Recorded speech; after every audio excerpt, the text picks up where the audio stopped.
Christmas is fast approaching. Tri-Cities Community Television would like to congratulate all the volunteers with Share, Family, and Community Services who are working to make Christmas just a little bit more merrier for those struggling to make ends meet. Earlier this month, hundreds came out to participate in the Jingle Bell Jog, and just last weekend, the Coquitlam Express held their annual Teddy Bear Toss.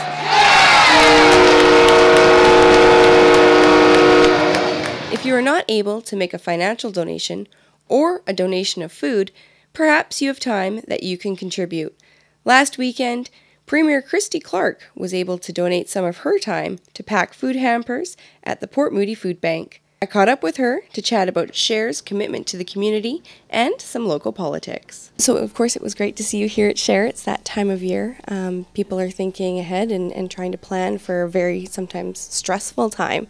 What do you think BC families can do just to help out their community this holiday season?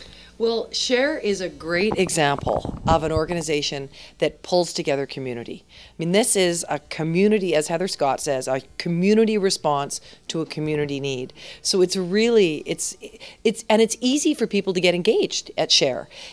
Donate some food. Donate some money. It's just down the street. Do it at Save on Foods when you go shopping. I mean, there's lots of opportunities for people to help. And you know, the thing for me is, the most important thing that government can do to help support families is to enable the creation of jobs in the province. Because if there are more jobs and there are more places for people to go and work, there are going to be more people that can put food on the table for their kids. And we have to support families in all their shapes and sizes. We have to support them to try and find work, but when they're not working, we have to support them through those times of crisis. And that's what Share does, because you know, the stress of worrying if you can make your mortgage or your rent next month, the stress of wondering whether or not you're going to be able to send your child to school with a full lunchbox isn't something that most families think about. But if it was you, you'd want somebody to donate to Share. Well, what about other places in the province? I mean, Share is just one of the many organizations that can use the help this time of year. There's so many things that people can do that will make a real difference for people. Be a big brother or a big sister and provide some guidance in a child's life. You know, one thing that we know is that for children who struggle and who may not have a positive adult influence in their life, it just takes one adult. And it could be a teacher, it could be a childcare worker, or it could be a volunteer or an uncle and aunt in your life that steps in and provides that guidance and support for you. And you know what?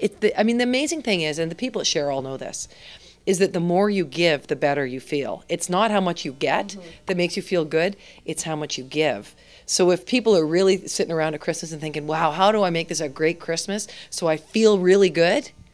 Go out and give. Right. Now, being a former resident of Port Moody, you do know how important Share is to the community. How do you think they give back? Well, in fact, I lived here for 10 years, and my office was right overlooking this one. And I think, you know, Share plays a really important role in bringing us all together. So businesses and the Chamber of Commerce, for example, I was at the Chamber of Commerce lunch today. Share is a big part of that community.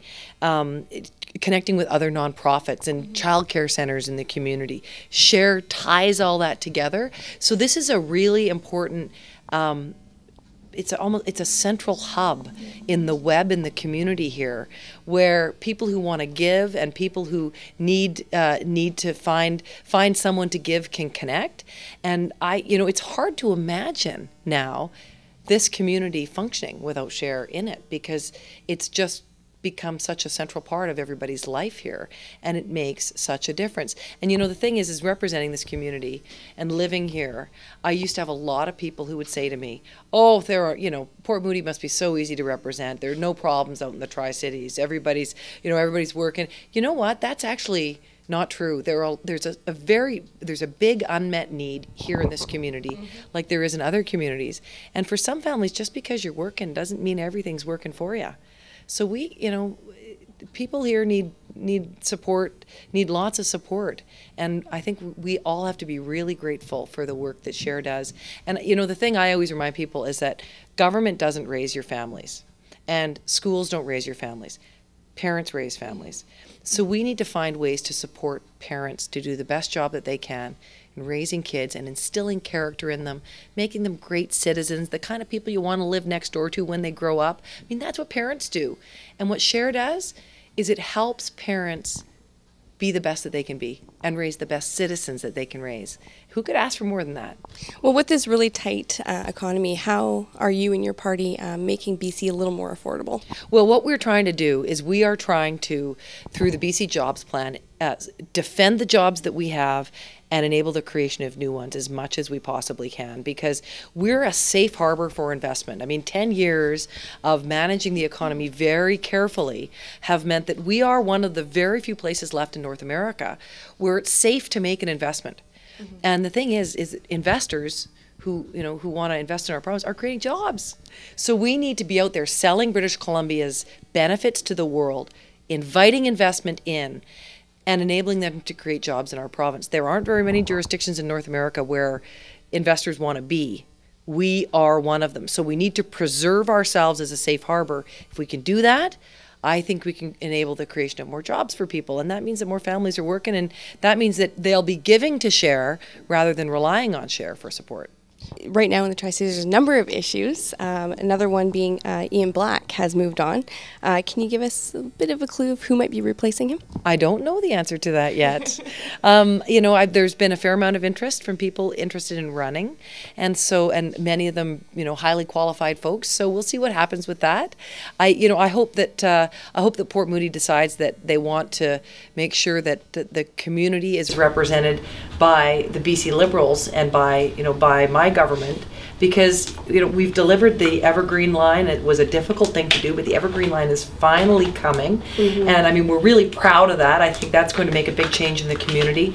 And this community is one that believes in family, in safe communities, and in lots of in making sure that we leave as much money as we can in people's pockets to be able to do the things that they want with it.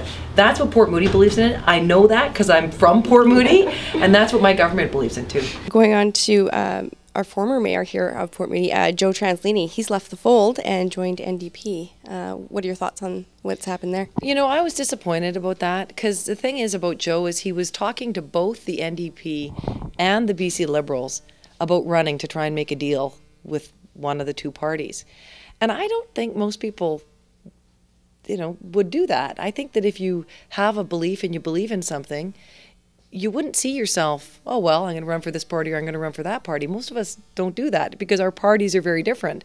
Mm-hmm. And, my party, we believe in leaving money in people's pockets, enabling the creation of jobs, trying to bring more investment to our province, and supporting families. That's what we believe in my party. That is not what the New Democrats believe in. And so I think kind of shopping around for a political party, I was surprised, to be pretty frank about it, because I've known Joe for a long time. But, that's what he's decided to do. So, I guess if he's a New Democrat now, that's what he is. Yeah. Also, one last thing here is just talking about Riverview. It's such an important issue for so many people in this area, and it's still a big question mark as to what's going to be happening with that land. I don't know the answer to that either. I think that we're going to take our lead from the community as much as we possibly can on that. I know that the Arboretum is important to people, and I know preserving that green space is important to people to the extent that we can. So I know that there's a very active debate going on locally, and so I'm going to watch to see how it unfolds. And I know that our MLAs will be helping us formulate the future of the lands there. But, as I said, it's a really important part of this community. Mm-hmm. People love the Riverview lands, so we need to deal with it as sensitively as we can. But I don't have an answer for you about what exactly is going to happen with it yet. Any idea of a time frame for maybe when that decision might come down? I don't have a time frame for you either. I'm sorry about that. I know I'm tempted to just give the answer, but I don't actually have it. So we'll work on it. We'll be patient. I'd ask people to be patient about it, and let's see where the debate takes us. I think there's a lot of ideas out there that need to be heard, and the three things that I said I wanted to accomplish by becoming premier were supporting families, enabling the creation of jobs, and opening up government. And opening up government is all about listening to people. Mm-hmm. So this is a really good example of where we can start listening to people. Right. So how do people, though, if they have, concerns and things like that, do you personally go through? Like, how do people get in touch with you and let you know? There are a lot of things people can do. So I'm on Twitter. I have 11,000 followers, but I monitor it very closely. So tweet me. Christy Clark BC is my hashtag. Facebook me. Join me on my Facebook page, please, because I monitor that as well. So, or email me at premier@gov.bc.ca. So there's lots of different ways to reach me. Facebook is probably the best one. If anybody watching is connected on Facebook, join my Facebook page. Let me know how you're feeling and be part of that conversation. Mm-hmm. So, there are lots of different things. Go to the government website where we're kind of targeting different areas for conversations and allowing people to just talk about their ideas for what they'd like to do with government. Right. Because really, we have to be talking to people about what they want. I am fed up with feeling like government does things to me. Right. I want to be in a province where I feel like government is doing things with me.